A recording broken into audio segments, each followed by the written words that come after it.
Eu sei que eu estou muito feliz com a presença do professor Chartier com a gente, e é sempre muito generoso com as participações para os eventos que eu convido a tomar parte. Então, sem muita demora, eu convido o professor Chartier.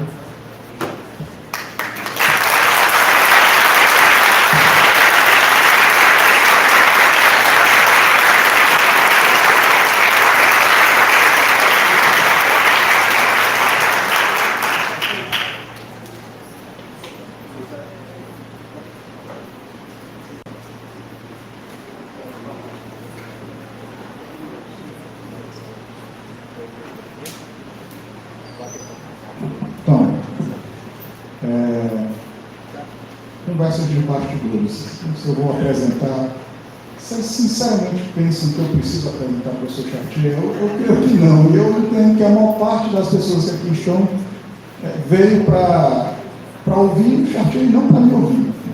O professor Chartier é nome inconteste da historiografia ocidental, um dos principais historiadores em atuação na nossa realidade historiográfica. Atuou na Escola de Altos Estudos, atuou na História de França, atuou em Sorbonne, na Universidade de Pensilvânia. E, bem, eu não vou divulgar todos os títulos, todos os prêmios, todas as publicações do professor Chartier. Eu apenas vou chamar a atenção para este volume que acaba de chegar nas livrarias, editar e traduzir. Está publicado em francês, espanhol e português. Mais alguma coisa? Francês, espanhol e português. Eu tive a grata surpresa de receber um oferecimento para mim e para a Malice hoje de manhã. Ainda não li, claro, mas suponho seja da qualidade do livro que sempre é. Eu não vou falar mais. Vocês, professor Roger Chartier.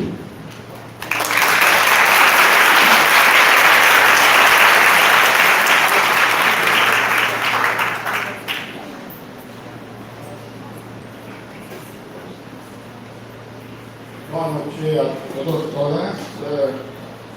Antes de começar, eu queria agradecer ao professor Picoleal pelo seu amável convite. É um prazer, um honor para mim de poder participar na clausura deste magnífico evento, tanto intelectual como cultural.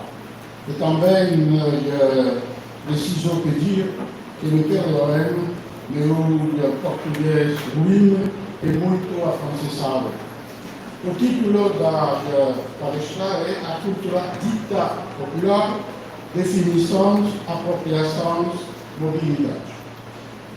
Após mais de 50 anos de reflexão e pesquisa, a noção de cultura popular fica problemática.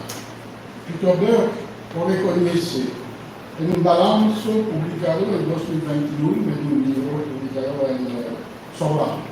Citou Peter Burke: a despeito das críticas de ambas as palavras-chave, popular e cultura, alguns estudiosos continuam a empregá-las enquanto tentam permanecer cientes dos problemas que elas produzem, colocando-as em vírgulas metafóricas e diversidade quando não literais. Esta é a posição que recomendo e tento praticar, fazendo uso da oposição entre cultura alta e cultura baixa, mas ao mesmo tempo minando-a, reconhecendo que as fronteiras entre as duas culturas geralmente são porosas, não fixas, mas fluidas, e que geralmente é melhor descrever um item específico da cultura como mais ou menos popular em um determinado local e horário. Dessa maneira, é possível discutir, concluía Peter Burke, é possível discutir as interações entre a cultura alta e o que normalmente é considerado baixo. Minha esperança era evitar a suposição de homogeneidade, tanto da cultura quanto do povo, mas igualmente importante para permanecer ciente das conexões entre suas diferentes faces. Não pretendo resolver hoje todas as dificuldades quanto às fronteiras e homogeneidade das culturas populares, mas somente, na primeira parte de minha palestra, propor 3 definições da noção que talvez não foram suficientemente consideradas até agora. A cultura popular como arte de fazer, a cultura popular como resultado de uma bifurcação cultural, a cultura popular como modalidade da violência simbólica. Arte de fazer. A primeira definição se encontra na obra de Michel de Certeau. A relação de Michel de Certeau com o Brasil não se limita a denunciar a luta contra a ditadura militar e a tortura. Desde suas primeiras viagens, se apaixonou pela cultura popular brasileira. No seu livro mais famoso, A Invenção do Cotidiano, o segundo capítulo, Culturas Populares, se abre como uma lembrança pessoal e uma referência a uma pesquisa coletiva, ambas lembrança e pesquisa brasileiras.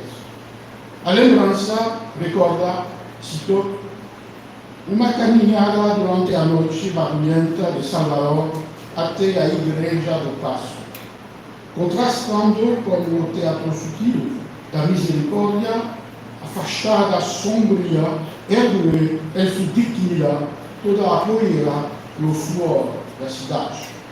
Acima dos antigos beiros, cheios de barulho e vozerio, eis o seu segredo monumental, silencioso, domina a ladeira do Paço. Não se entrega aos pesquisadores que, no entanto, até diante do olhar, ali diante deles, como lhes escapa também a língua popular, vinda de muito longe e de muito alto quando se aproximam dele. A pesquisa, feita como uma equipe interdisciplinar em Recife, a partir de 1971, era dedicada a Frei Damião, herói carismático de Pernambuco. Os resultados da pesquisa desvelam o sentido das percepções espontâneas da caminhada. Demonstrar a pesquisa a estratificação de 2 espaços sociais e mentais. Um espaço socioeconômico, que é o espaço da ordem natural e inexorável das coisas, da dominação dos poderosos, da injustiça. E um espaço utópico, configurado pelos relatos de milagres, onde, cito, podia se sustentar a esperança que o vencido da história, por o qual se escrevem continuamente as vitórias dos ricos e de seus aliados, possa, na pessoa do santo humilhado, também erguer-se graças aos golpes desferidos pelo seu contra os adversários. Assim, o uso popular da religião modifica seu funcionamento, citou de Certeau. Os crentes rurais desfazem a fatalidade da ordem estabelecida e o fazem utilizando um quadro de referência que também ele vem de um poder externo à religião imposta pelos missionários. Designado como uma arte brasileira, esse reemprego de um sistema imposto para que se expresse, pelo menos no registro da utopia, rechaço, resistência, inspirar Michel de Certeau a observação que sustenta todo o seu livro. Cito, falando de modo mais geral, uma maneira de utilizar sistemas impostos constituir a resistência à lei histórica de um Estado de fato e às suas legitimações dogmáticas. A cultura popular brasileira fornece assim a primeira matriz da destreza tática, da atividade sutil, tenaz, resistente dos grupos que, por não ter um espaço próprio, devem mobilizar as artes de fazer como, conclusão do deserto, aí se manifestaria a opacidade da cultura popular, a pedra negra que se opõe à assimilação. Bifurcação. No livro de Laurence Levy, Jairo Glauber, publicado em 1938, um livro dedicado à trajetória cultural dos Estados Unidos durante o século XIX, a cultura popular está pensada como o resultado da fragmentação de uma cultura prévia, uma cultura pública compartilhada, o shared public culture. O ponto de partida do livro foi um artigo que opõe a onipresença das obras de Shakespeare na cultura americana durante a primeira metade do século XIX e depois a confiscação de Shakespeare pela cultura letrada, legítima, escolar, acadêmica. Entre os dois Shakespeare, a oposição é radical. Há espetáculos que misturavam gêneros, farsas, tableaux vivants, ballets, minstrel shows, e que fragmentavam as obras de Shakespeare, sucederam-se os espetáculos em que as suas peças são representadas sozinhas e na íntegra. Aos públicos populares dos teatros permanentes improvisados, públicos numerosos, barulhentos, turbulentos, sucederão-se os públicos disciplinados e de elite dos teatros que passarão a aceitar apenas gêneros legítimos, rejeitando o burlesco ou vaudeville dos seus palcos. A representação exuberante, melodramática dos atores shakespearianos americanos cedeu lugar ao estilo sóbrio, internacionalizado, imposto por alguns atores ingleses. Esta transformação não se fez sem resistências e conflitos, como demonstra o motivo de Astor Place em Nova York em maio de 1949, que fez 22 vítimas mortais e mais de 150 feridos. Artesãos e operários de Nova York que apoiavam o ator americano Edwin Forrest desencadearam violência contra o aristocrático inglês William Charles Macready, um ator que privilegiava um estilo de representação mais cerebral, menos espetacular, e contra o teatro que acolhia a sua produção de Macbeth. Laurence Levy considera este motim como um sinal e um catalisor das mudanças culturais que caracterizarão os Estados Unidos durante o século XIX. Foi um indício dramático da bifurcação cultural que separou física e economicamente a cultura das elites sociais, trazer gente do Piauí, milenário do Piauí que pegou ônibus e veio para cá. Isso é posição política. Isso é fazer o que a universidade não tem feito e não faz. Ou a gente dialoga com os outros espaços, ou a gente abre espaço de troca de convivência e conhecimento em amplo diálogo, ou a gente a língua original e na íntegra substituiu a mistura de gêneros, a sucessão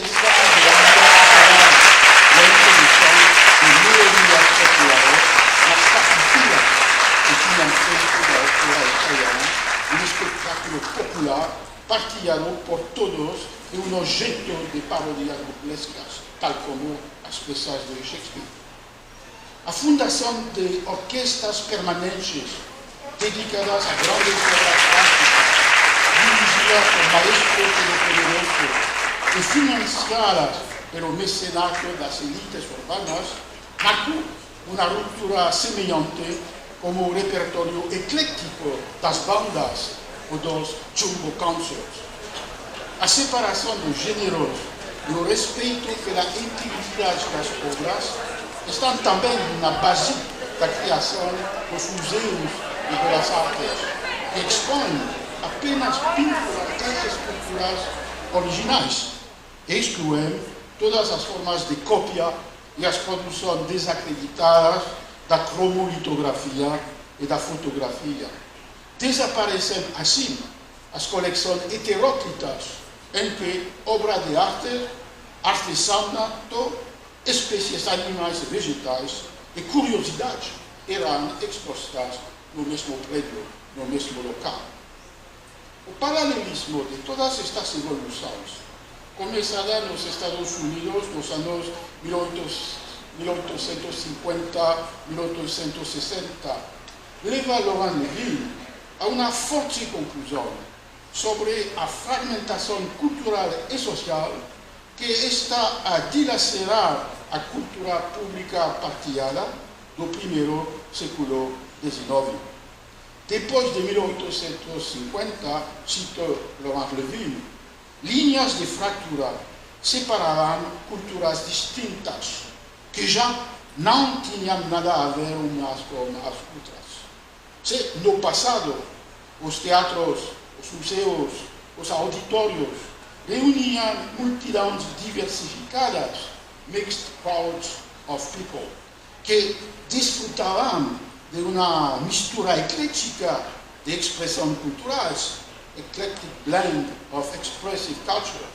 Agora, a partir de 1850 ou 60, isso é cada vez menos frequente. Estes estabelecimentos filtravam cada vez mais a sua clientela e os seus programas. Era cada vez mais raro encontrar público de todo o espectro econômico e social que desfrutavam de uma forma de expressão cultural que misturava elementos daquilo a que hoje chamaríamos cultura alta, cultura básica e cultura popular. High, low and folk culture. Uma dupla evolução conduziu assim a esta divisão e a definição de uma cultura popular a partir da bifurcação cultural. Por um lado, processo de retirada das elites que atribuiu às práticas culturais valor distintivo tanto mais forte quanto menos comum for ela. Por outro lado, processo de desqualificação, de exclusão, que rejeita do repertório canônico da cultura obras, objetos, práticas que passam a ser considerados vulgares, inferiores, populares. Esta compreensão das trajetórias culturais norte-americanas é estranhamente semelhante ao que alguns historiadores, tal como Peter Burke, propuseram para as sociedades europeias entre os séculos XVI e XVIII. Também, neste caso, a Europa da primeira Idade Moderna e anteriormente às revoluções norte-americanas, uma bifurcação cultural foi produzida pelo afastamento das elites sociais da cultura carnavalesca da praça pública, tradicionalmente partilhada por todos, e pelo estigma de uma cultura tornada popular, própria dos artesãos das cidades e dos camponeses do campo, uma cultura desprezada, denunciada, censurada pelas autoridades religiosas e sociais a partir do século XVII na Europa. Violência simbólica. Pierre Bourdieu oferece outra perspectiva para pensar a cultura popular a partir das noções de lutas de representação e de violência simbólica. Sua vinculação entre estas duas noções permite de enfatizar as definições contraditórias do popular numa mesma sociedade.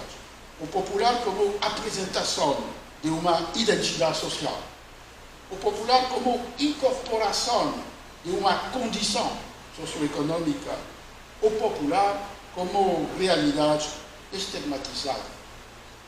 Como ressalta Pierre Bourdieu, citou, a representação que os indivíduos e os grupos exibem inevitavelmente através de suas práticas e propriedades faz parte integrante de sua realidade social. Uma classe é definida tanto por seu ser percebido quanto por seu ser, por seu consumo, que não necessita ser ostensivo para ser simbólico, quanto por sua posição nas relações de produção, mesmo que seja verdade. Diz Bourdieu que esta posição comanda aquele consumo.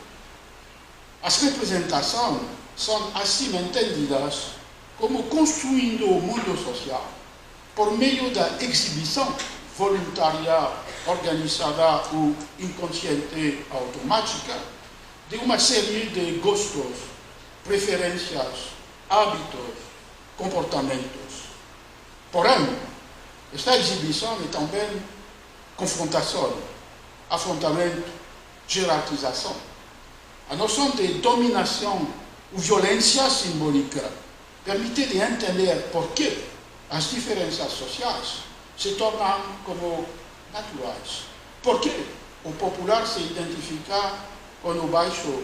Ou por que, como sugere o vocabulário inglês, a oposição entre hydro e logro, difícil de traduzir em português ou em francês, naturaliza a hierarquia cultural graças ao linguagem da antropologia física, da frenologia, que contrasta o fronte alto dos inteligentes dolicocéfalos como o fronte baixo dos mais torpes braquicéfalos. E o sentido construído a partir da antropologia física que se encontra nas características culturais do hydroculture contra l'agriculture.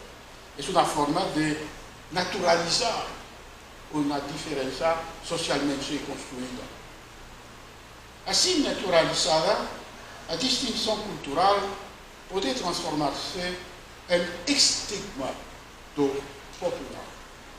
No século de ouro espanhol, tomou a forma, esta estigma, de oposição entre o discreto e o vulgo. A oposição governa, para Lope de Vega, a contradição fundamental entre a ideia negativa da capacidade de julgamento estético do vulgo e a necessidade de respeitar seu mau gosto quando se escreve uma comédia. Escreve Lope em seu Arte Nuevo de hacer comedias en ese tiempo, publicado en 1609. E ao ter de escrever uma comédia, os preceitos em 0 a 6 chaves que expulsou Terêncio e Plauto do meu estudo para que não me gritem que costuma dar gritos à verdade em livros mudos.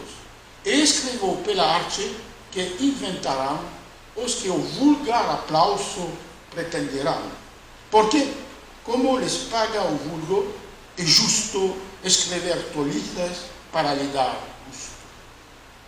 Uma tensão semelhante vinculava a constituição de um amplo público leitor pela invenção da imprensa e as denúncias da cultura da corrupção ou das corrupções da cultura escrita pela divulgação popular dos textos feita possível graças à imprensa. O livreiro, condenado ao inferno em Os Sueños de Quevedo, indica ironicamente o efeito desastroso da apropriação popular dos livros pelo vulgo. Cito: eu e todos os livreiros nos condenamos pelas obras que fazemos outros e por termos barateado os livros traduzidos do latim, sabendo agora com eles, os tontos, o que encareciam em outros tempos os sábios. Já então, até o lacaio latiniza e se encontra Horácio em espanhol no estábulo. Para enfatizar a corrupção das obras clássicas por leitores populares para os quais não estavam destinadas, o tradutor francês do Sueño de Quevedo, em 1632, deplorava que as obras dos autores antigos e substituiu Homero, Virgílio e Ovídio a Horácio, quando são traduzidas e lidas nas cozinhas ou estrebarias, se reduzem à condição dos livros populares, tal como, e cita o tradutor, Histoire des quatre fils aimants, Vie de Robert le Diable, Vie de Till l'Espiègle, 3 títulos que pertencem na Bibliothèque Bleue, cujos livros eram destinados aos leitores mais populares. A estigma da cultura popular se formulou de uma maneira diferente no século XIX. Se formulou como uma profanação no tempo da sacralidade das obras. Ainda mais do que em termos sociológicos, a bifurcação cultural que aconteceu nos Estados Unidos a partir de 1850 ou 60 deve ser entendida no léxico religioso que ela utiliza. A sacralização da cultura se manifesta de forma emblemática e paroxística no caso da música dos grandes mestres do passado. Tornava a expressão mais sublime do espírito. Laurence Levine escreveu: o processo de sacralização conferiu à música propriedades estéticas e espirituais únicas que a tornarão inviolável, exclusiva e eterna e oposta a todas as formas de música popular. Estendido a literatura, a pintura, a escultura, esse processo teve consequências fundamentais. Em primeiro lugar, ele definiu o artista como um criador inspirado, que responde ao chamado do divino e que está investido de uma missão quase religiosa. Qualquer falha ser considerada como uma verdadeira, qualquer falha em atender a este chamado deve, portanto, ser considerado como uma verdadeira profanação, tanto das obras degradadas pelas proximidades vulgares provocadas pela mistura de gênero, quanto do próprio artista, infio a seu sacerdócio.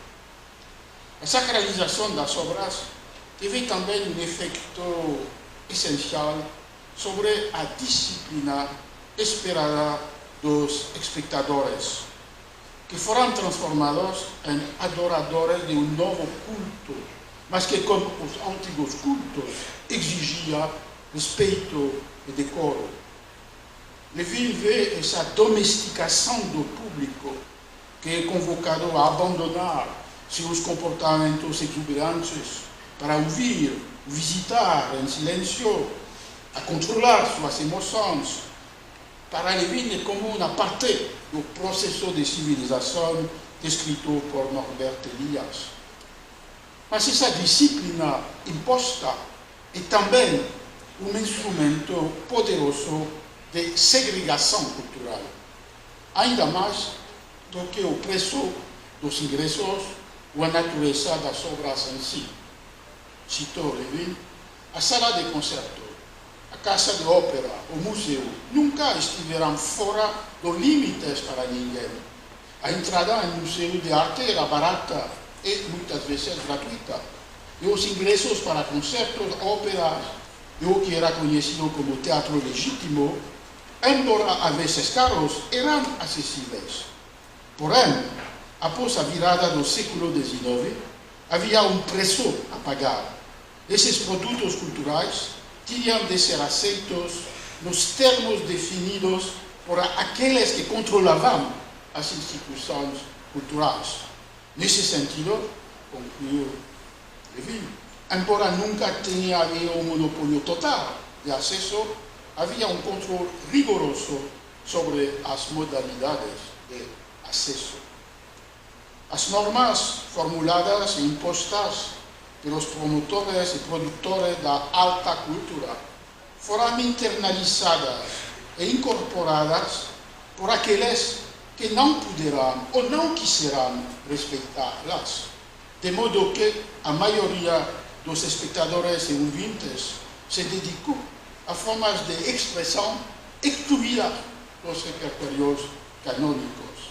Daí o tremendo desenvolvimento de uma cultura vivida coletivamente nos teatros de comédia musical, de vaudeville, nos estádios, na escuta coletiva da rádio ou no cinema, e ao mesmo tempo a estigma por parte da cultura legítima das produções ou do consumo dessa cultura tornada popular, situada nos níveis mais baixos da hierarquia cultural.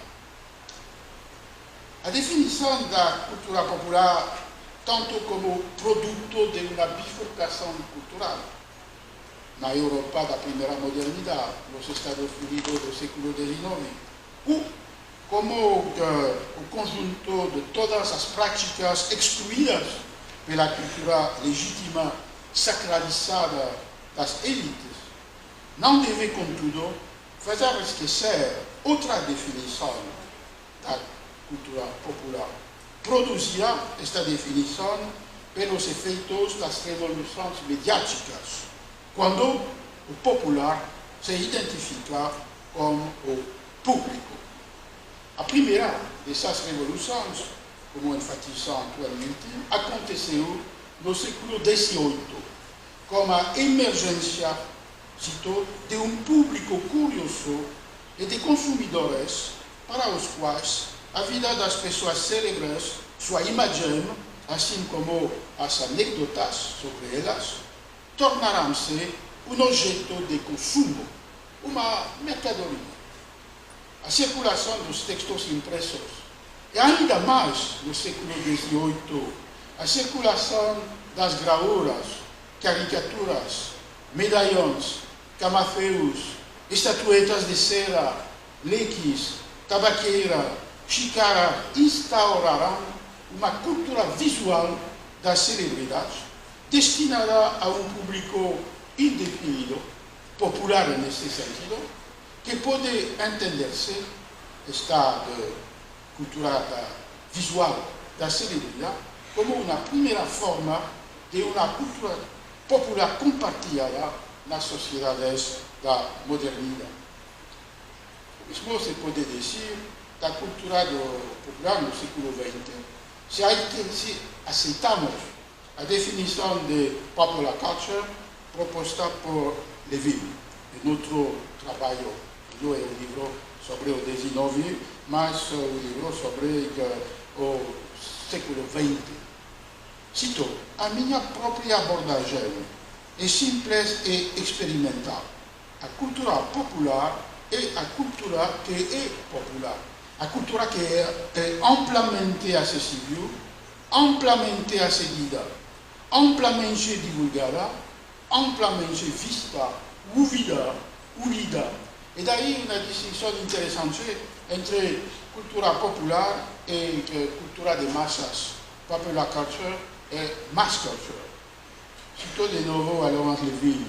É importante lembrar que nem toda a cultura de massas era popular. Muitos livros produzidos em massa não foram lidos. Muitos filmes não foram vistos. Muitos programas de rádio não foram ouvidos por um número substancial de pessoas. Esta distinção é crucial, dizia Levy. Nem tudo o que era produzido em massa para o povo americano era popular, mesmo que uma percentagem substancial do que era popular nos anos 30 fosse produzido em massa. O que caracterizava a relação do público com os programas de rádio e os filmes era a interação dinâmica, criativa, inventiva com as obras.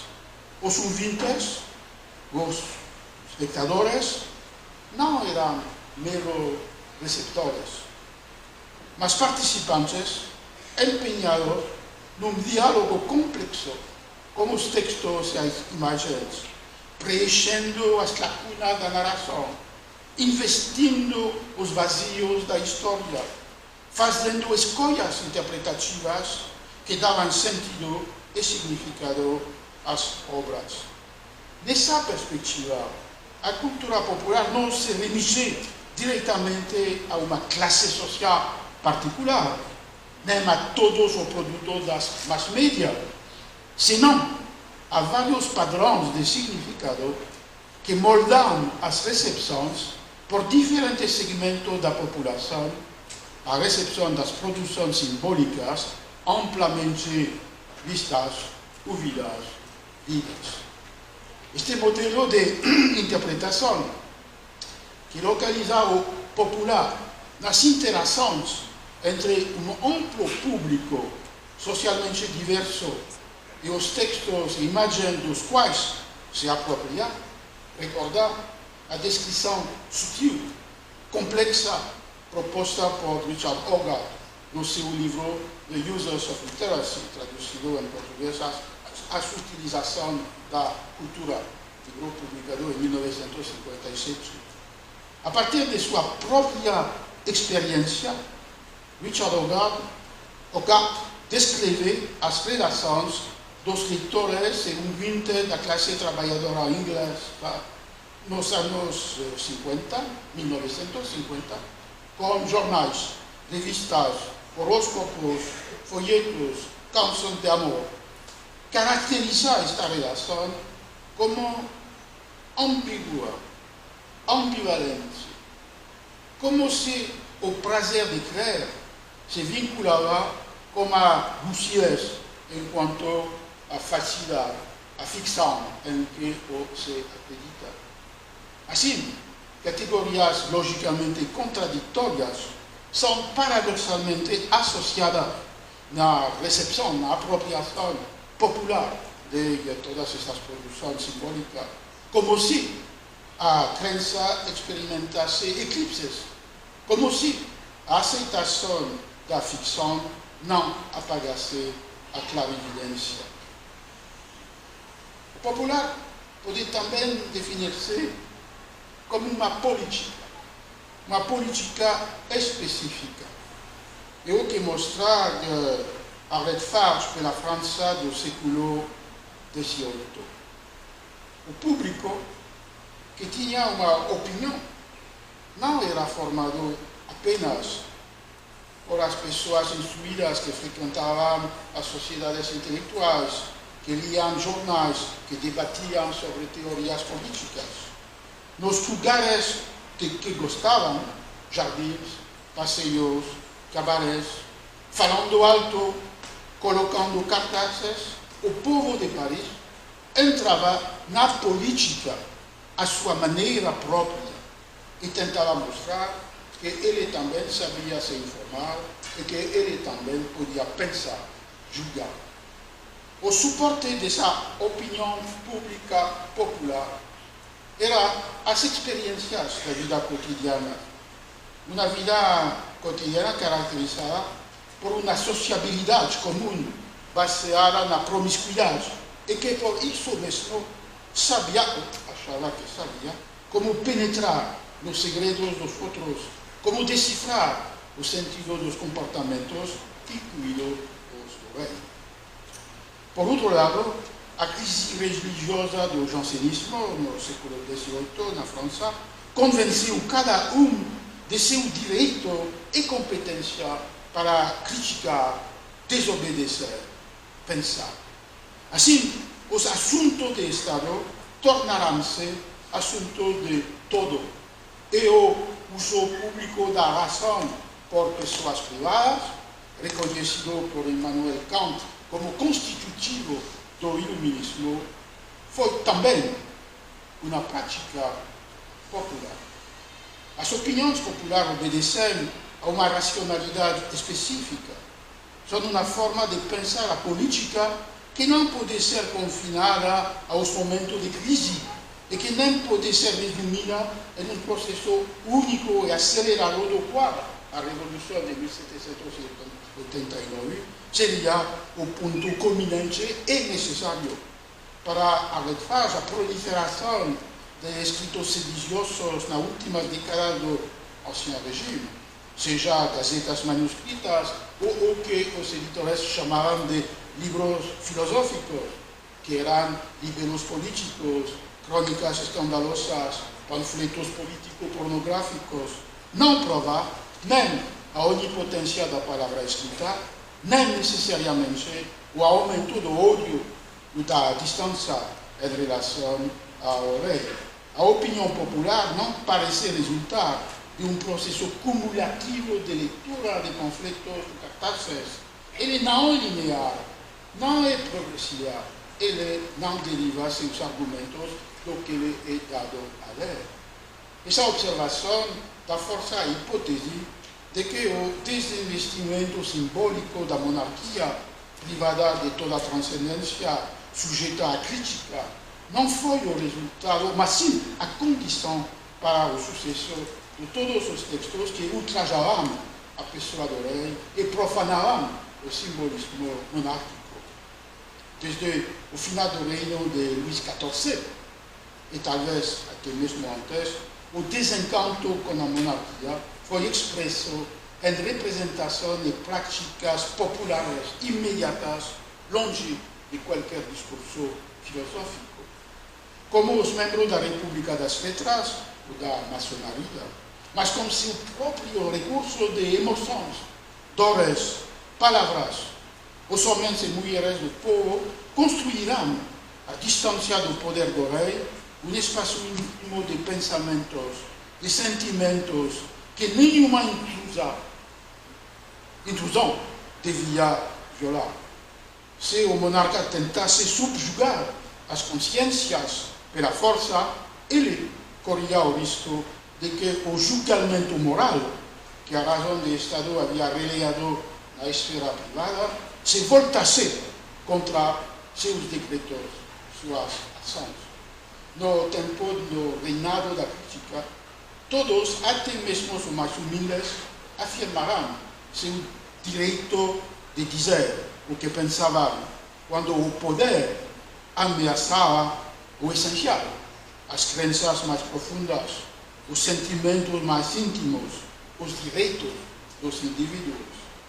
Este pensamento político popular se expressava tanto com palavras imediatas, ordinárias, quanto nas práticas do cotidiano. Tem relevância em outras situações históricas, fora de França e além do século XVIII, esta definição da política popular é uma pergunta aberta. Gostaria de terminar esta palestra com o estudo breve de um texto particular que permite enfatizar a circulação das obras entre gêneros, fórmulas editoriais e públicos de leitores. E assim, considerando esta mobilidade, evitar uma reificação da categoria de popular. Este texto é a história de Fortunatus, a quem havia usado a fortuna havia dado um saco de moedas que se enchia de novo quando seu conteúdo acabava. Com esse presente, Fortunatus decidiu viajar pelo mundo até chegar ao Cairo, onde foi convidado pelo sultão. Entre os tesouros que o sultão lhe mostrou estava um chapéu que tinha o poder de levar seu usuário a qualquer lugar que ele desejasse.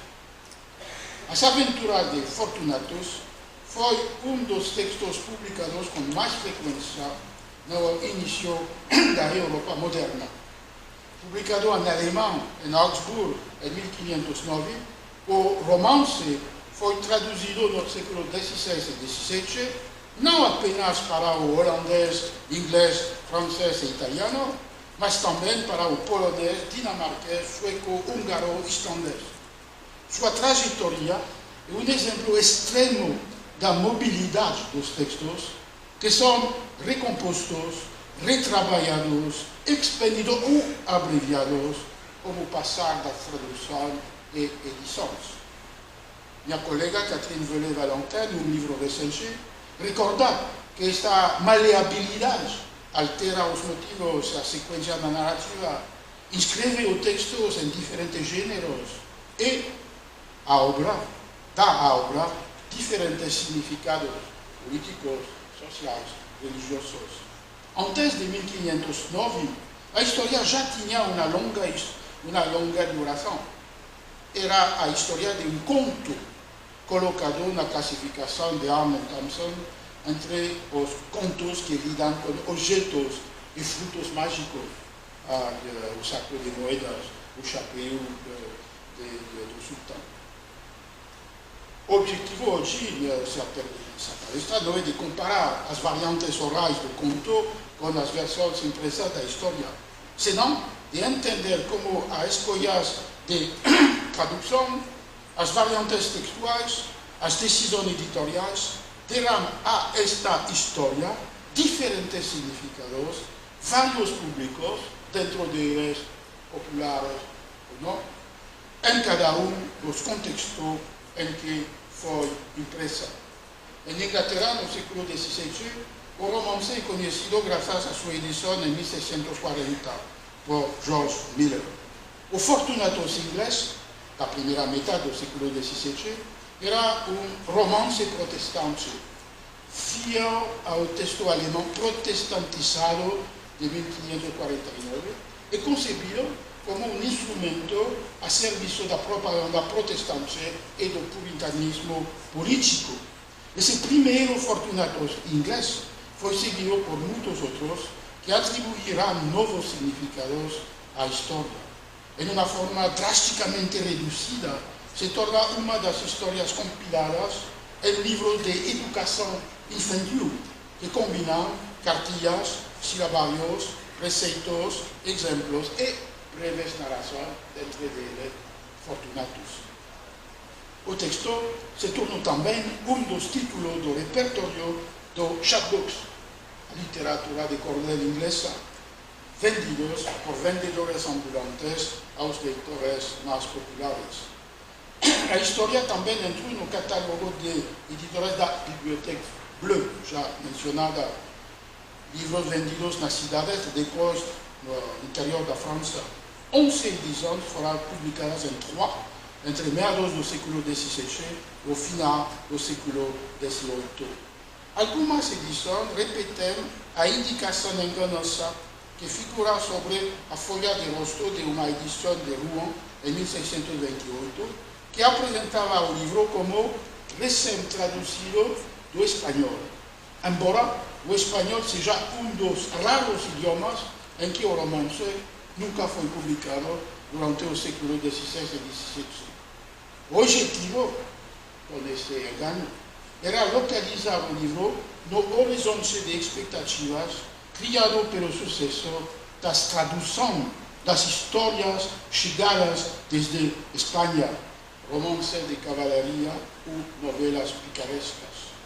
No século XVIII, a história em francês foi publicada no repertório da literatura popular, onde se encontrava situada entre a literatura picaresca, como Os Condes de Quevedo, também publicado como livro azul, e entre esta literatura picaresca e a instrução para jovens.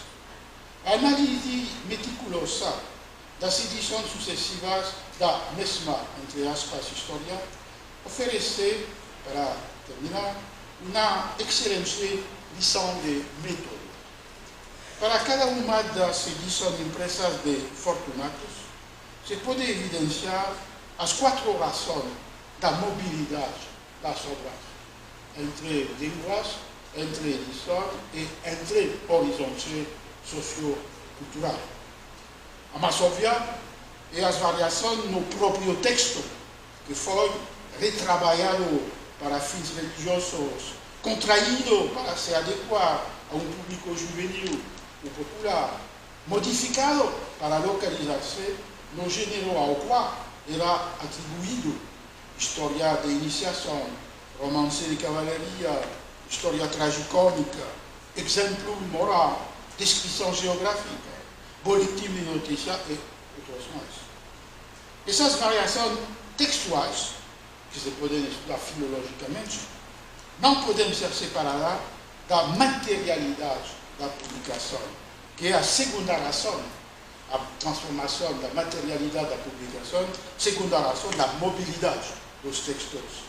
A materialidade do texto impõe o formato, a extensão da obra, um caráter tipográfico, uma mise en page, e estabelece uma intertextualidade editorial, seja numa política editorial tornada visível pelos outros livros publicados pelo mesmo editor, ou nos próprios livros, quando Fortunatus estava encadernado com outros textos no mesmo livro. 2 outras razões produzem a mobilidade dos textos.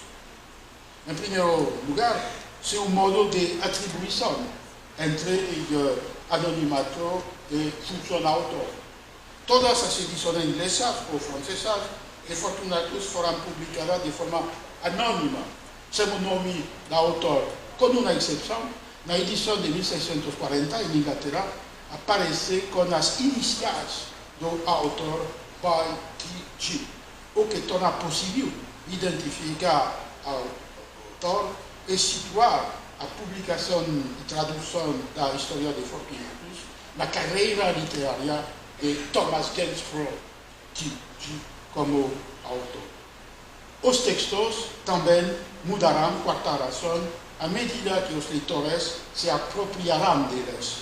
Na primeira metade do século XVII, em Inglaterra, mesmo que o título de 1640 destinasse o livro a jovens que aprenderiam como ele a se comportar adequadamente em mais futuros mundanos, circunstâncias imprevistas, a história, sem dúvida, tinha um público mais amplo, formado por militares como o próprio Gainsborough, e nobres e notáveis, divididos este público não popular entre a nostalgia dos feitos cavalheirescos e essas exigências prosaicas da vida cotidiana, entre o encanto do conto e as referências aos conflitos do presente. Mais tarde, tanto em Inglaterra quanto na França, outros leitores se apropriarão de um texto que podia situar-se em vários gêneros das edições destinadas aos leitores ouvintes que constituem o público mais popular. Conclusão. A pluralidade e estabilidade das definições, apropriação, utilização da noção de cultura popular pode desconcertar e questionar sua relevância. Como observa Peter Burke, a partir das décadas de 1980 e 90, cito Burke, vimos o surgimento de uma crítica à ideia de cultura como um conceito muito vago para ser útil, tanto, dizia Burke, por parte dos antropólogos como por parte dos historiadores. Os primeiros, os antropólogos, argumentavam, cito, que era hora de abandonar o conceito de cultura antes tão central para a disciplina. Os segundos, os historiadores, enfatizavam, cito Burke, o colapso gradual do muro entre a cultura das elites e a cultura de todos os outros. Se podemos manter hoje a noção, como a palavra dita, introduzida por Tito Leal, a cultura dita popular, é sob a condição de reconhecer sua ambivalência, sua mobilidade.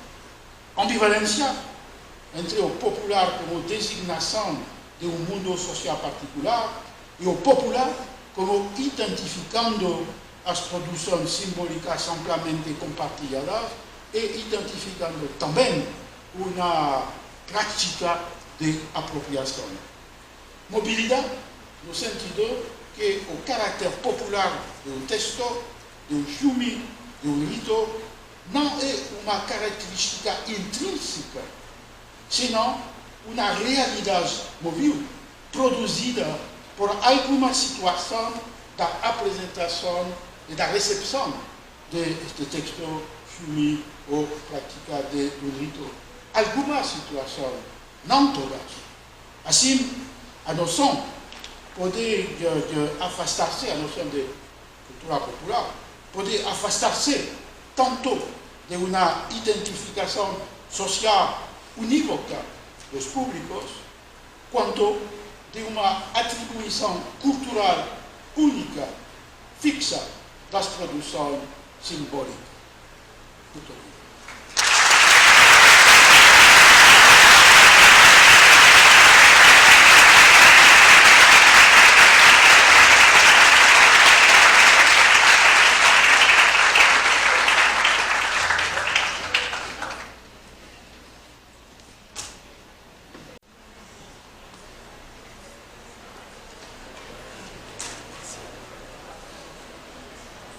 Obrigado, professor, pelas palavras, pela conferência, pela exposição. Bem, ordinariamente, conferências não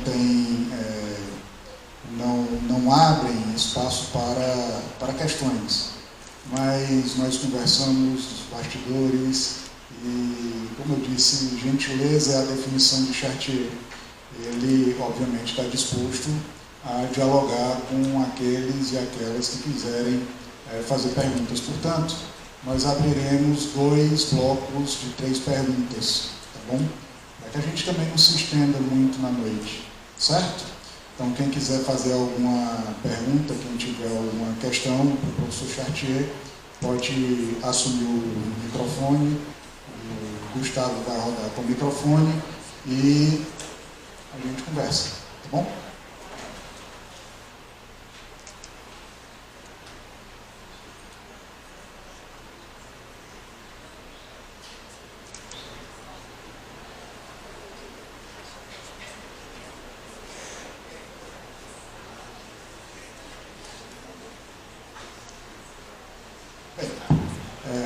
Já tem aqui o Adalberto.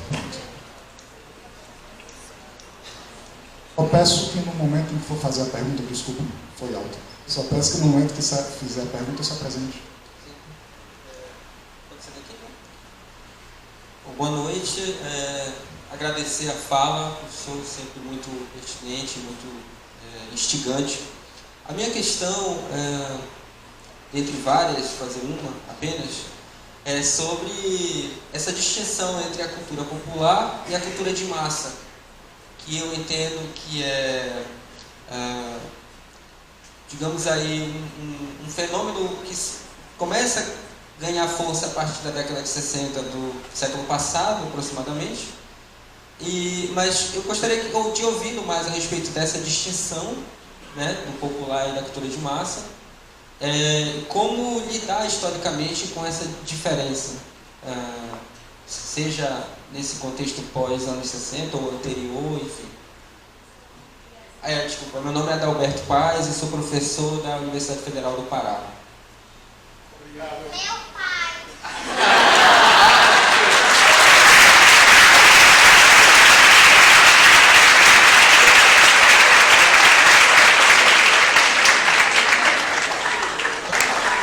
E também pai da Alice.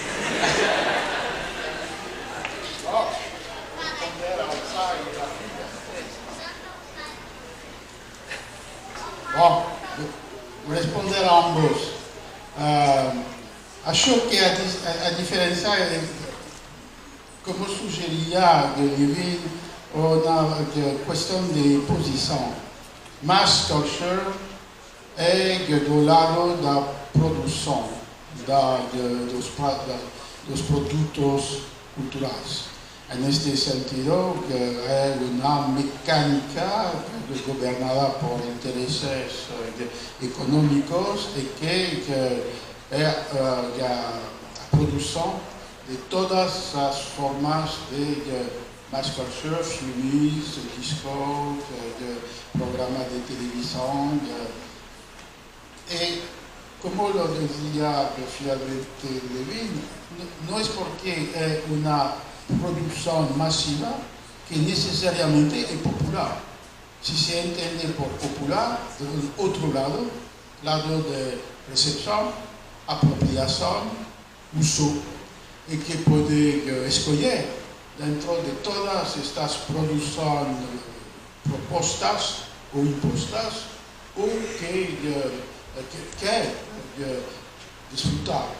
Y de esa manera la oposición puede ser pensada como la oposición entre producción y apropiación, entre una estrategia de economía cultural y por otro lado formas de tácticas o de artes de hacer, como decía ese actor, con los productos que son masivamente difundidos, pero no necesariamente todos populares, porque hay fracasos, cosas que no funcionan y que son masivas en la producción, pero no el consumo, no la apropiación. Me parece que sería una manera posible de entender esta diferencia un poco rara para empezar entre mass culture y popular culture.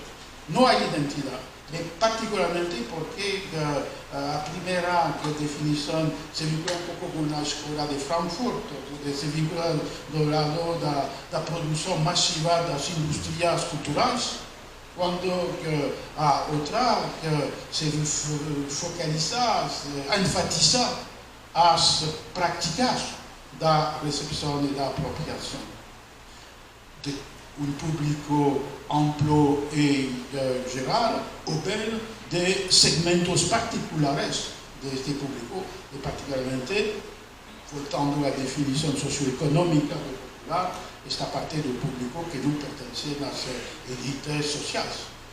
Mas también los productos de la producción de la cultura de masas no se dirigían solamente a un fragmento de la sociedad, era para la entera sociedad. Como los pobres son más numerosos que los ricos, evidentemente se encontraba una dimensión popular, más era con un proyecto de homogeneización cultural. Y a apropiación, a recepción, resistir a esta forma de homogeneización, con todas estas tácticas de escoger preferencias, creación no momento mismo de recepción.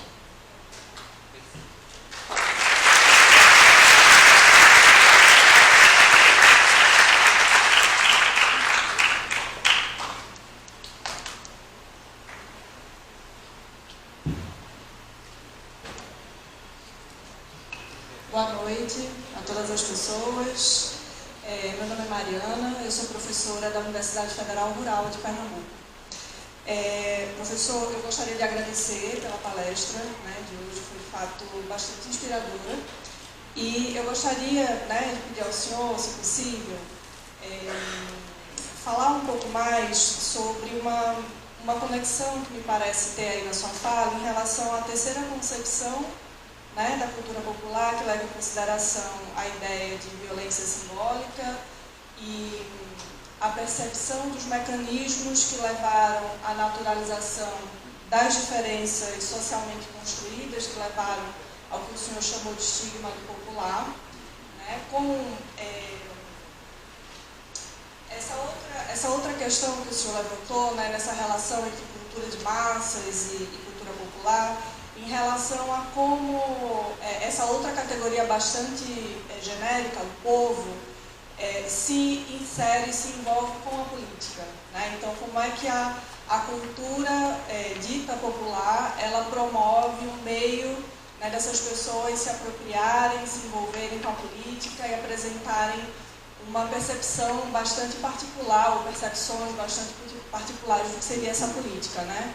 E que me parece que tem essa conexão com essa parte final da sua palestra, relacionada à ideia de mobilidade como um caminho para evitar a reificação, né? Então, o senhor mostra um caminho de entender a naturalização dos estigmas, né, da cultura popular, passa por essa ideia da cultura popular como acesso a uma compreensão específica de política e, né, termina com, vamos dizer, um alerta para se não reificar, né, o que seria essa categoria do popular. Então, se o senhor puder falar um pouco mais da relação entre cultura popular e história política, né, concepções do político, e se é possível se pensar em fazer um novo tipo, um tipo diferente de história política a partir dessa cultura dita popular. Sim, pergunta interessante, densa.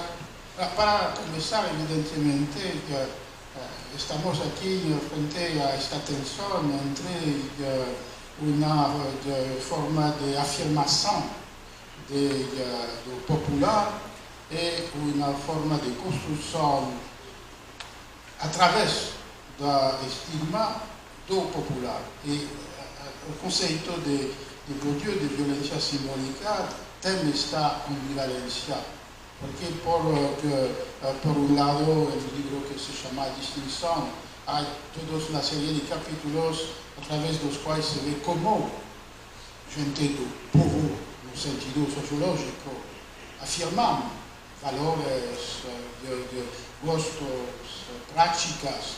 Nesse sentido, é uma afirmação consciente, organizada ou automática, mas que é uma maneira de afirmar uma identidade, uma dignidade, uma particularidade. E, ao mesmo tempo, a noção de violência simbólica se refere à incorporação por parte dos dominados dos princípios que asseguram a dominação como se fossem legítimos. E havia suprimido este parágrafo na palestra, mas eu vou ler porque é claramente em relação com sua intervenção. É uma cita de Bourdieu um pouco densa e complicada, vou ler lentamente. A violência simbólica é essa coerção que se instituiu por intermédio da adesão que o dominador não pode deixar de conceder ao dominante.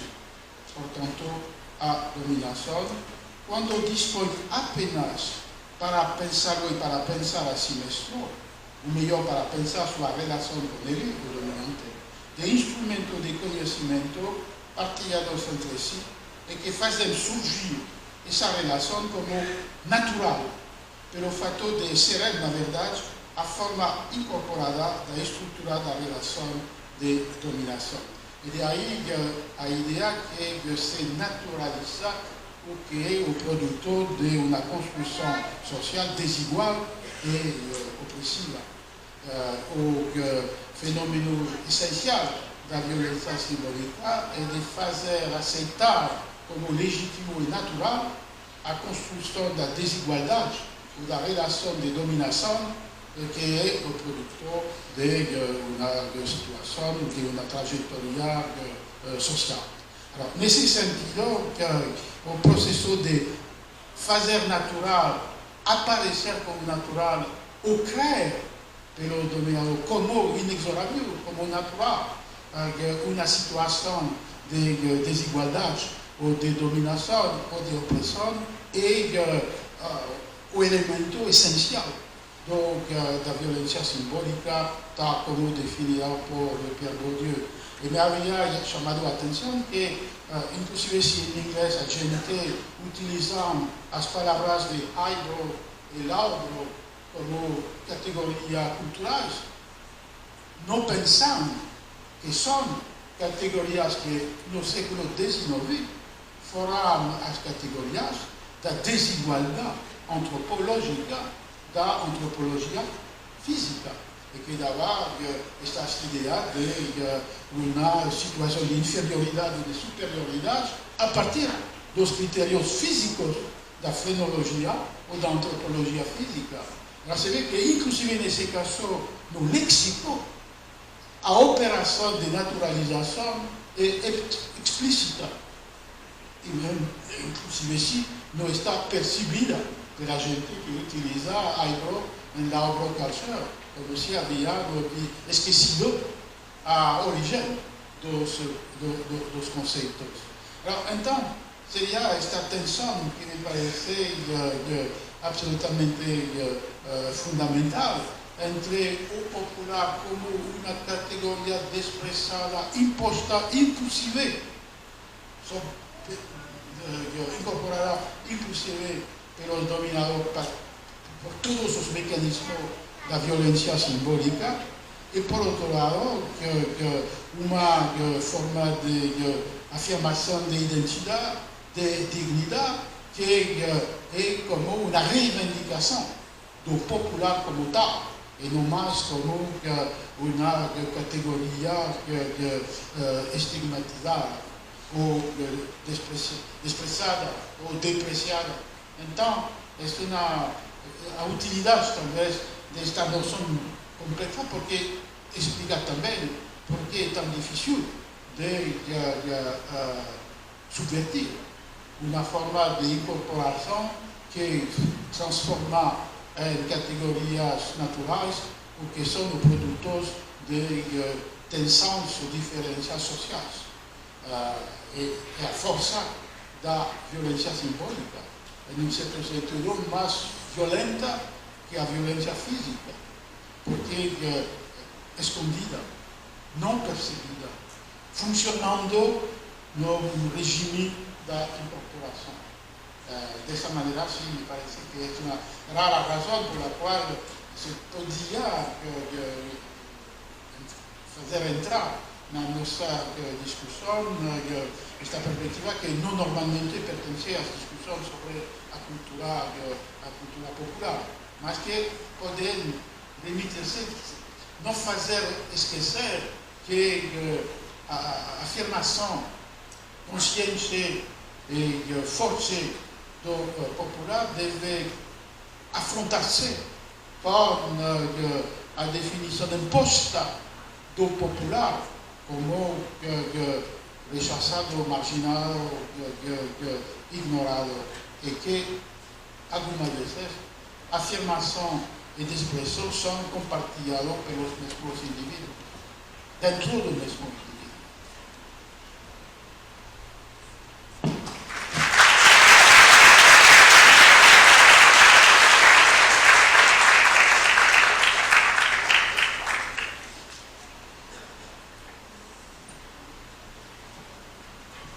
Boa noite a todas e todos. Gostaria de agradecer ao professor Tito e ao PET por esse momento tão bonito. Cumprimentar o professor Chartier, que bom tê-lo aqui conosco. Eu sou Maria Antônia, sou professora do curso de História. Professor, eu não sei se é uma questão deslocada, mas eu gostaria de ouvir sua opinião a respeito, ou sua reflexão a respeito da internet, da popularização da cultura através da internet, a relação com o tempo, com a memória, com a história, né, propriamente dito, que se faz ali uma fonte calçada, mas com a participação tão popular, pode-se dizer, eu não sei se o que o senhor pensa disso, tá bom? É isso, obrigada.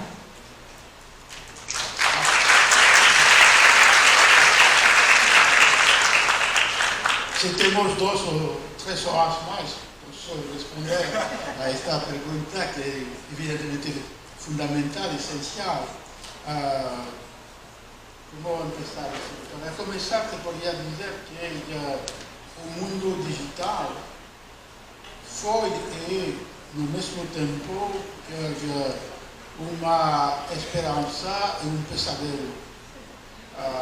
Uma esperança porque a forma de comunicação digital dava um suporte material ao sonho de Kant.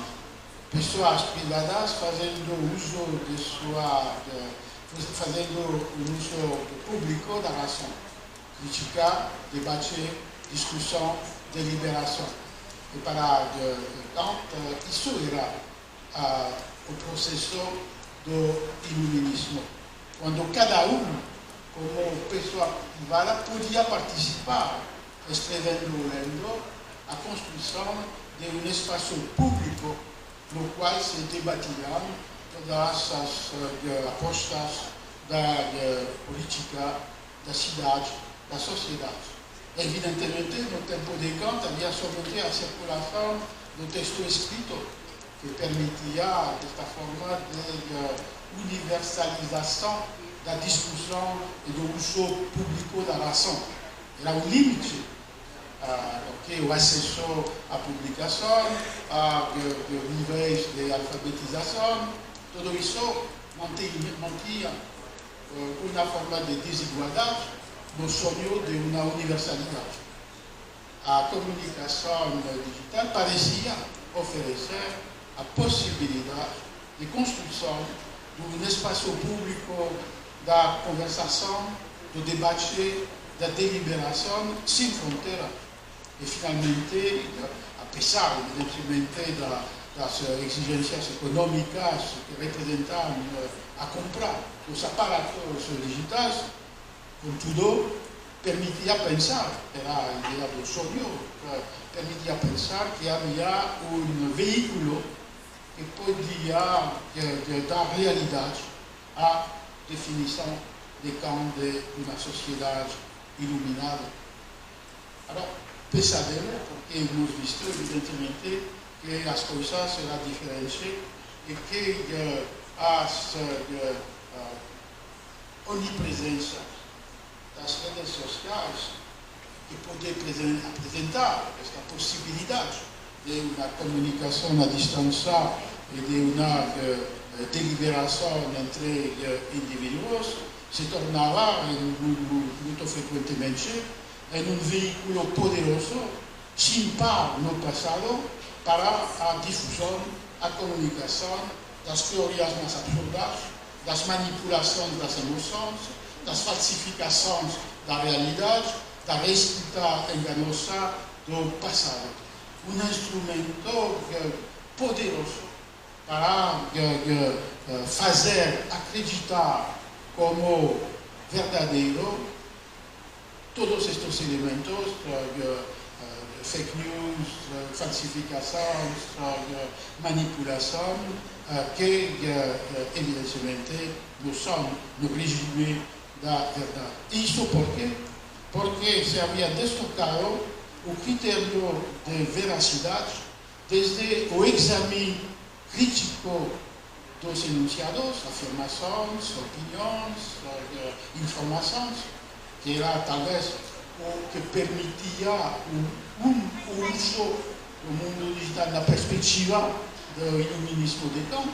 Se havia destocado este critério de veracidade baseada sobre o exame crítico, até uma realidade onde a confiança na veracidade de uma informação ou de uma afirmação se estabelece a partir da pertenência a uma mesma rede de comunicação, sem mobilizar um outro critério de veracidade que é o critério que se encontra em uma rede compartilhada. E hemos visto que era o veículo mais poderoso para as manipulações na política ou para a circulação das falsificações de qualquer tipo histórico, de teoria, como na período do Covid, tudo isso. E me parece que aqui há um desafio fundamental do mundo digital. Ou, melhor dizer, há um desafio para que se faça compreender os perigos de uma tecnologia que, por outro lado, pode ser ao serviço da construção de um novo espaço de circulação do conhecimento, dos saberes ou dos prazeres em relação com as imagens ou com os textos. isso me parece a questão absolutamente essencial para evitar que o pesadelo se estabeleça como sem reação, sem resistência, sem crítica possível que mostrar os efeitos negativos deste deslocamento do critério de verdade, desde o exame crítico até a confiança cega na rede de comunicação. Isso é uma responsabilidade, me parece, de todas as instituições, a escola, a universidade, as mídias, as bibliotecas, para fazer compreender os perigos que representam este deslocamento do critério de veracidade. Mas, além disso, evidentemente, como o mundo digital está dominado pela circulação da informação ou da comunicação das redes sociais, se ha organizado uma nova prática de leitura que se afasta do que era uma leitura esperada dos livros de poesia, o romance, o livro de história. Uma forma de leitura fragmentada, segmentada, apressurada, impaciente, que é a leitura que requer ou sugira as redes sociais. E de aí uma nova tarefa fundamental para mostrar aos mais jovens leitores que esta leitura é útil e pode estar no novo mundo de uma prática associada da leitura e da escrita. Eu dizia esta manhã que uma conversação com estudante que em inglês há uma nova palavra, reader, to write, to read. É como se era uma mesma prática, ler para escrever, escrever para ler, e sobre o mesmo suporte, que é uma novidade absoluta. Tradicionalmente, o sujeito para a leitura e o sujeito para a escritura eram diferentes. Se pode escrever em um livro, mas o livro não necessariamente espera sua escritura. O caderno de Tito, uma carta e um suporte para a escritura. Havia uma separação material das duas práticas em relação com materialidade diferente. A tela e o suporte de ambas.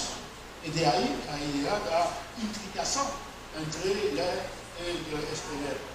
De aí a responsabilidade das instituições que já mencionei, enquanto a mostrar como o que se pode esperar da leitura que se vincula com a percepção da obra como livro e o que se pode esperar ou fazer com a escrita rápida e leitura tanto rápida das redes sociais frente à tela, não são equivalentes. E sua pergunta me parece que conduz a esta ideia de uma responsabilidade para mostrar a diferença radical que existe entre o mundo da escrita manuscrita e leitura do impresso, por um lado, e por outro lado, o mundo digital, que pela primeira vez, por lado, uso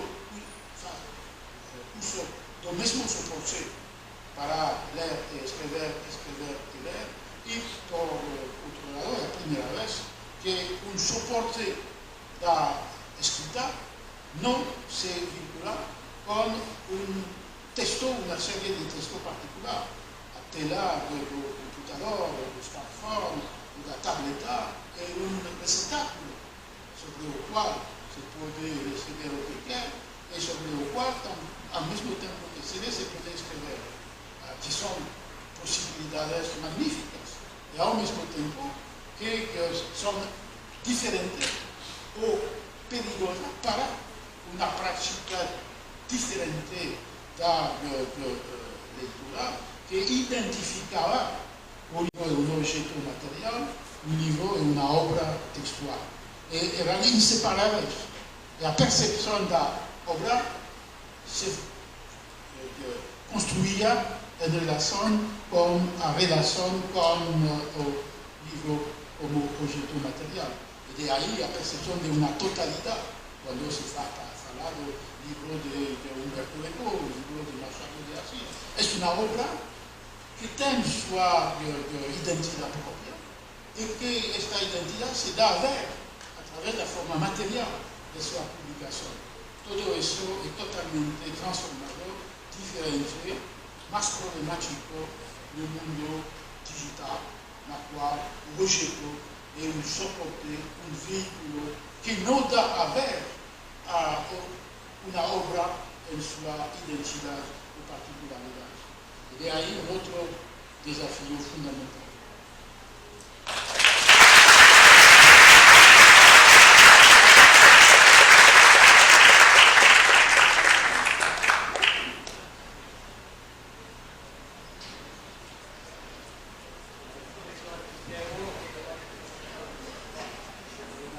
Gente, nós agradecemos muito pelo empenho de todos, mas devido à hora, a gente vai dar para o colega que já estava na fila e aí a gente encerra o bloco de perguntas, tá? Obrigado.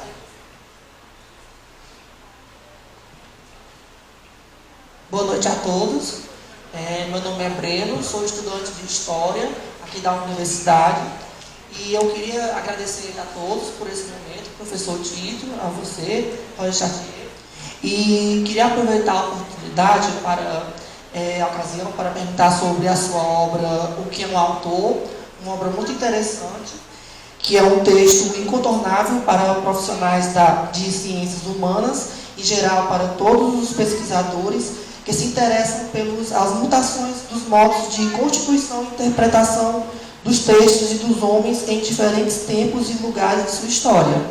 Aí, desse modo, eu queria perguntar a sua opinião sobre os debates que vêm ocorrendo em relação à inteligência artificial, substituir autores e autores humanos, e quem você acha que seria um autor de uma obra criada por a inteligência artificial, né? E também queria perguntar qual mensagem ou orientação você gostaria de proferir para todos que leram as suas obras, né? Em especial o livro O que é um Autor, uma revisão de uma genealogia, e perguntar qual a sua visão a respeito do assunto abordado. Obrigado.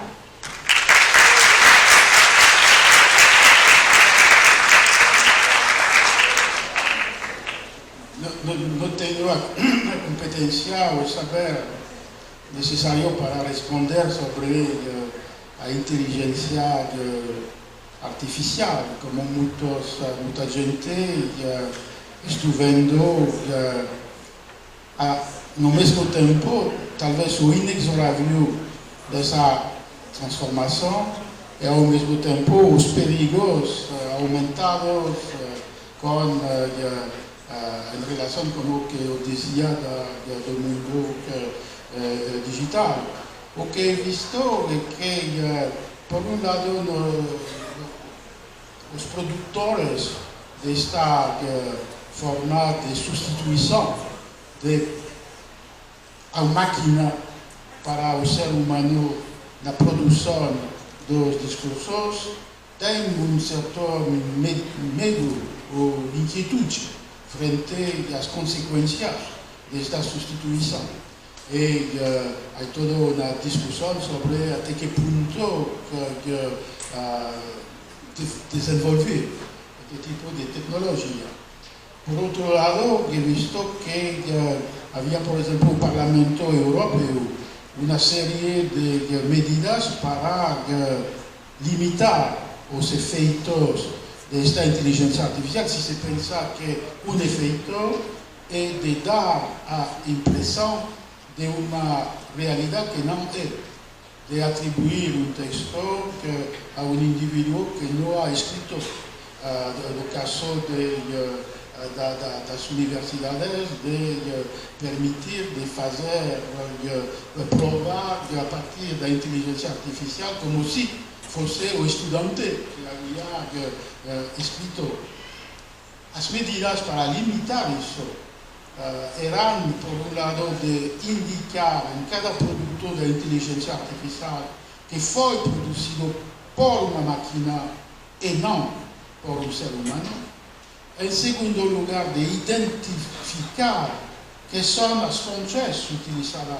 Porque se a inteligência artificial pode escrever um texto como Flaubert ou como, não sei, o de Carlo Ginzburg, é porque há na forma digital uma série de textos de esses autores que permitem de produzir um efeito de semelhança através da construção por parte da máquina. E desta maneira, uma indicação dos fundos, coleção, arquivos seria uma necessidade. Então, há uma fascinação e temor frente à inteligência artificial como promessa e ameaça a um nível aún mais forte que o que dizia do mundo digital como utopia ou pesadelo. Não sei, é uma pergunta aberta cuja solução depende dos poderes públicos, depende das estratégias das grandes companhias no mercado digital e também das reações dos cidadãos, dos indivíduos, de cada de nós, para evitar o pior. A única experiência que tenho é em relação com a tradução automática, que era uma primeira forma de inteligência artificial, porque não há um ser tradutor, é uma máquina que traduz. E é uma conclusão um pouco ambivalente. Por um lado, é verdade que há progressos imensos nesse mundo da tradução automática, e que quando você utiliza Google ou utiliza DeepL, você vê que o produto não está mal, é um produto que tem uma relação forte com o texto original. Com um pequeno trabalho de revisão, você pode aceitar essa tradução como se havia aceitado uma tradução de um tradutor. O limite é que, evidentemente, cada vez que um texto não é um texto relativamente linear e argumentativo, mas que é um texto que joga com efeitos estéticos, com sentido implícito, aqui a máquina está perdida e o resultado se fica muito medíocre, mau. Então, se vê que é também um diagnóstico ambivalente entre reconhecer os progressos e a possibilidade de uma tradução automática que vai transformar profundamente o ofício de tradutor. Se não desaparecer, mas que seria como um trabalho sobre uma tradução já estabelecida pela máquina. E ao mesmo tempo que não deve fazer desaparecer, que na tradução há mais que uma equivalência lexical. Pode ser uma compreensão de um regime de língua, pode ser a compreensão do jogo com as palavras, pode ser o efeito estético de ressonância, e tudo isso até agora a máquina não percebe. Seria talvez um exemplo para uma visão mais geral do uso da inteligência artificial, além da tradução. Mas o mais importante é ter todas as garantias sobre a identificação que um texto é o resultado de uma operação mecânica e não de o indivíduo ao qual c'est poder atribuir o que quer atribuir-se, no caso de utilizar a inteligência artificial para enganar o público ou para enganar o professor.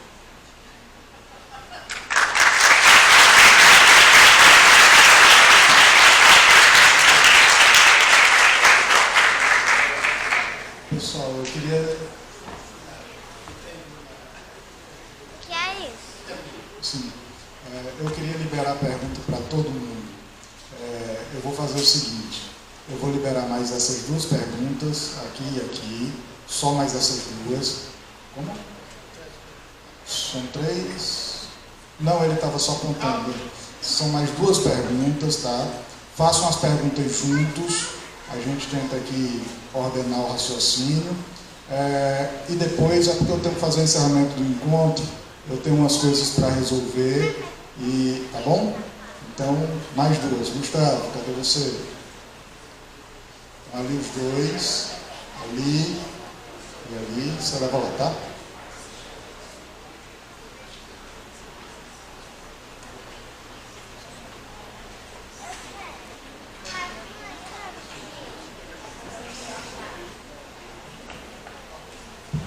Só enquanto vocês se preparam para a pergunta, ao final de toda a nossa sessão de hoje, mas ao final de toda a nossa sessão, o professor Chartier se dispôs a assinar os livros que foram comprados, que vocês trouxeram, enfim, se dispôs a uma sessão de autógrafos.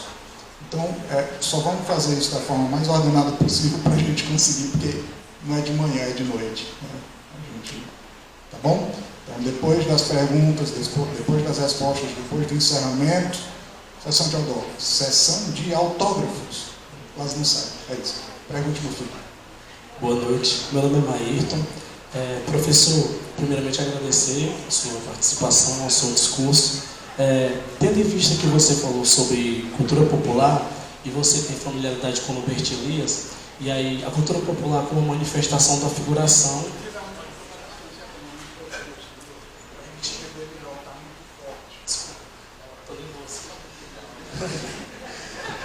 Tendo em vista que você... Olha aqui para trás, para ele. Tranquilo. Tendo em vista que você falou de cultura popular e você tem familiaridade com Norbert Elias, e a cultura popular é uma manifestação da figuração, hoje em dia a gente vê que o solipsismo está cada vez mais presente. É possível fazer essa análise de como é que o Homo Clausus aparece nessa análise da cultura popular, ou ele também não participa?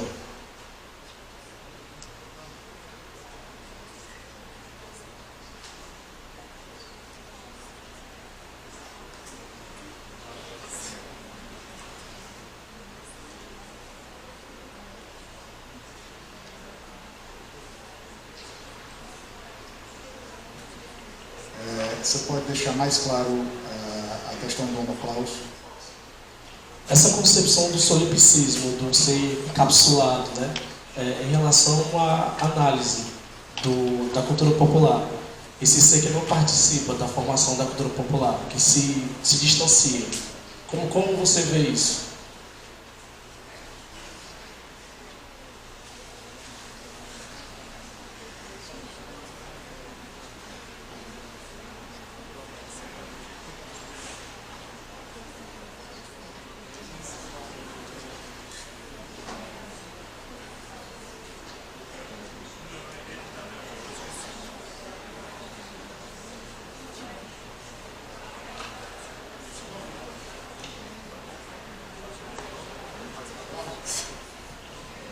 Boa noite. Eu estou com medo de ser uma pergunta muito ampla, mas é porque quando o senhor falou sobre como as obras do Shakespeare, elas eram antes muito disseminadas entre um público mais massificado, de certa forma, que atingia vários tipos de povos e classes, de certa forma, e que ela tem se tornado mais integrante da cultura erudita, quase como se fosse um culto de certas elites, de alguma maneira, me fez refletir sobre como, da mesma forma que tem uma cultura dita, popular, também existe uma cultura dita erudita. Então essa cultura mais elitista, né? E aí eu venho pensando principalmente na questão, por exemplo, de como os meios digitais eles eram muito vistos como uma forma de democratizar tanto a cultura mais erudita, que ficava confiscada em muitas bibliotecas ou até mesmo nas universidades, e tipo, como que ela de certa forma possibilitou esse amplo acesso a diversos livros, a diversas obras e filmes que poderiam ser considerados de massa, né? Só que ao mesmo tempo ela também ofertou diversas possibilidades de facilitação para obter esse conhecimento, essas informações. Mas existe uma distinção entre a informação e o conhecimento entre si, né? Então, a minha pergunta é mais direcionada para, tipo, questionar sobre como esse laço entre a cultura erudita, que antes poderia ser considerada popular, mas agora é mais erudita, como esse laço talvez pode ser recuperado e essa relação com a tecnologia e essa democratização do acesso a esses livros, né? De certa forma. Pô, não sei se ficou tão claro.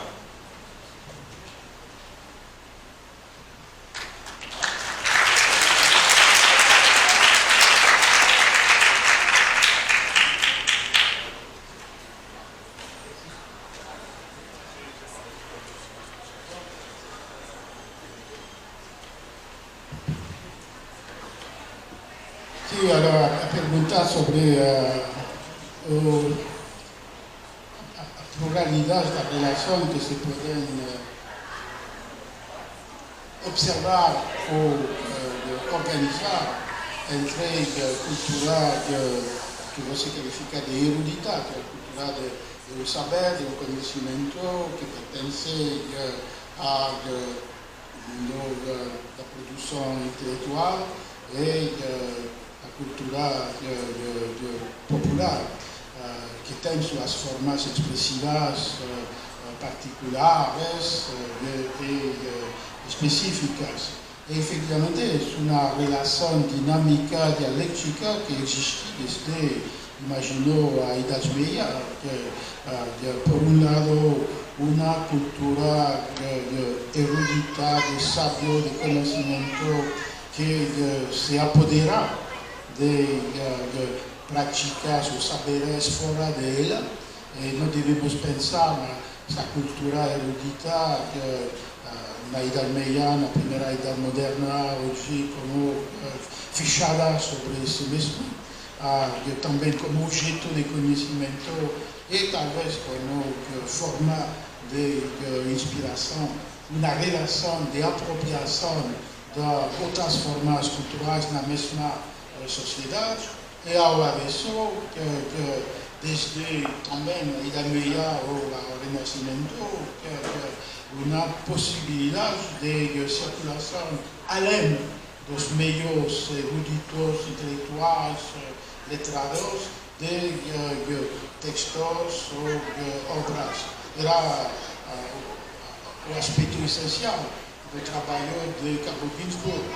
O livro sobre Menocchio era mostrar como um moinho, a gente que tem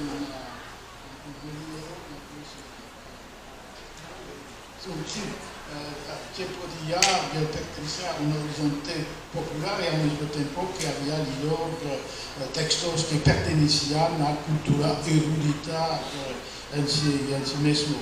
Então, toda a pergunta conduz a analisar historicamente as formas de interação, apropriação do popular pelo erudito, apropriação do erudito pelo popular. E talvez poderia ser um programa para as sociedades contemporâneas, para fazer, como você dizia, uma democratização do conhecimento e, ao mesmo tempo, uma dignidade, respeitabilidade das práticas culturais que não são eruditas por parte do mundo acadêmico, do mundo letrado, do mundo das elites.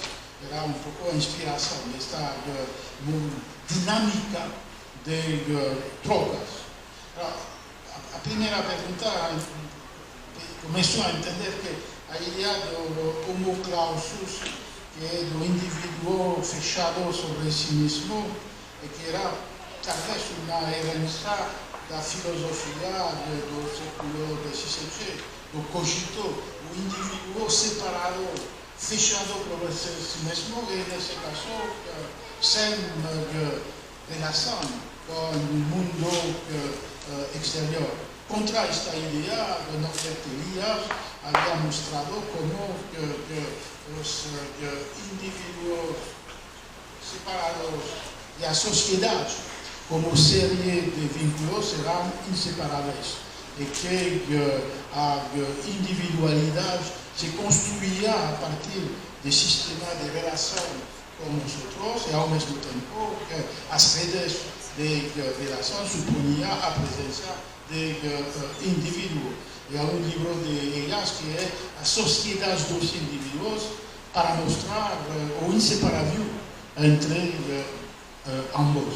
Alors, nesse caso, se pensamos a necessidade de quebrar o encapsulamento de homo clausus pela presença nas redes de comunicação, de participação, de atividades culturais, evidentemente se define uma possibilidade de uma sociedade na qual as interrelações se tornam o elemento essencial entre meios sociais, entre tipos de atividades culturais, entre conhecimento e saberes, e que este tecido de interrelação pode ser pensado como uma alternativa a esta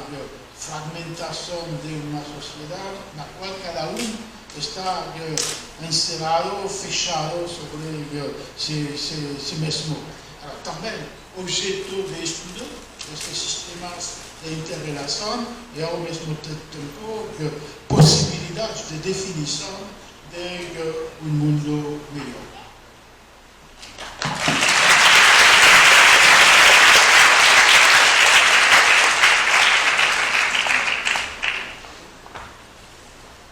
Agradeço uma vez mais ao professor Chartier pela conferência, pela atenção, pelo carinho, pela disposição. Mas antes de desfazer a mesa, eu gostaria de convidar a subir o professor Basualdo, por favor.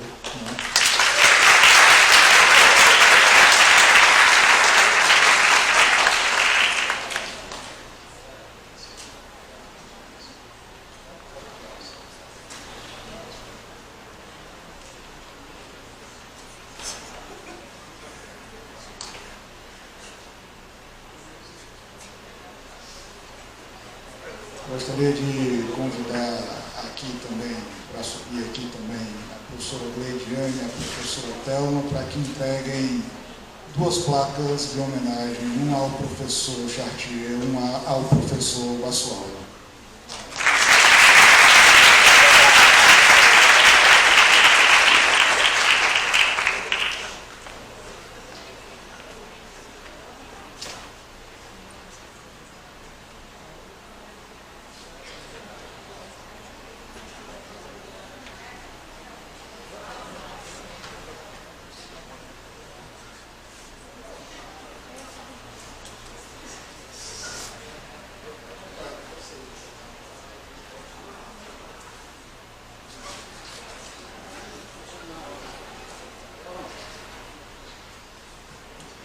Pessoal, boa noite. Então, o encerramento de um seminário muito significante e marcante na nossa trajetória e uma construção coletiva muito bonita. Parabéns e agradecer mais uma vez ao professor Chartier, o professor Basualdo e todos os professores que vieram compor conosco esse momento e o 8º Seminário PET. Viva o 8º Seminário PET!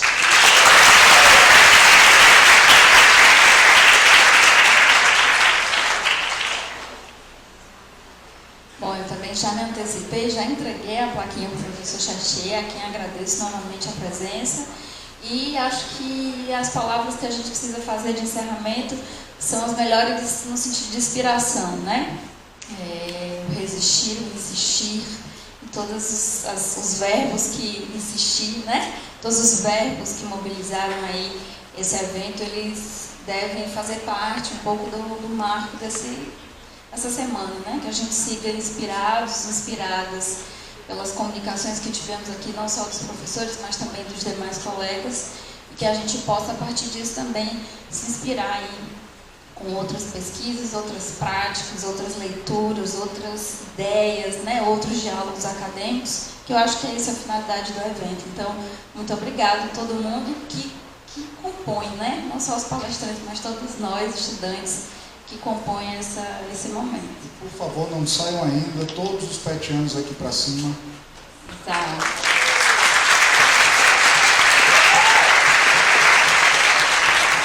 Se tiver petiano lá fora, por favor, venha. Todos os petianos, todas as petianas aqui para cima.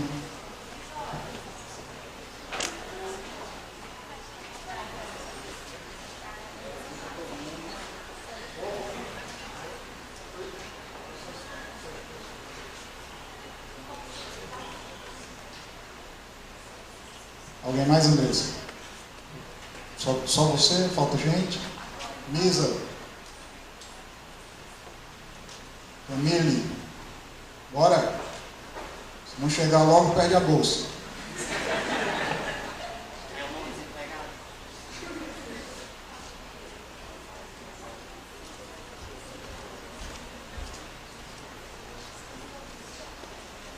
Eu disse no começo e digo no final, não teria havido seminário PET se não fosse o trabalho de todos e de todas que aqui estão como alunos, que foram a força, que foram a mola, que foram, enfim, sem eles não tinha acontecido. Teria sido praticamente eu, com as poucas ajudas que tive, e então não teria sido possível. Eu não posso também deixar de agradecer à Secretaria de Educação do Estado do Ceará, que financiou a vinda do professor Basualdo e que financiou também a hospedagem, a alimentação e toda a logística dos dois professores que aqui estão. A universidade não nos cedeu nenhuma verba, não tem a verba para essas atividades, e ou a gente, levando o bumbum da cadeira, vai correr atrás de conseguir as coisas, ou a gente fica lamentando dentro de casa. A ideia é existir, resistir e insistir. E eu não abro mão de fazer a minha atividade como professor, não é porque eu tenho amor pela minha profissão, não é porque eu tenho vocação profissional, como alguém um dia quis, numa entrevista, numa pergunta, sugerir que era por vocação, é por profissionalismo, por responsabilidade, que é uma ação política. Trazer Chartier, trazer Basualdo, trazer Mariana, trazer Carla, trazer Adalberto, trazer Lara, trazer cada um que veio, eu não vou citar o nome de todos porque eu não vou me lembrar, trazer cada um que veio, trazer gente da URCA, trazer gente da URCA também aqui, trazer gente do Piauí, meninada do Piauí que pegou ônibus e veio para cá. Isso é posição política. Isso é fazer o que a universidade não tem feito e não faz. Ou a gente dialoga com os outros espaços, ou a gente abre espaço de troca de convivência, de conhecimento em amplo diálogo, ou a gente não vai para frente. Fecha as portas, porque assim não é a universidade. Por tudo, por todos, muito obrigado.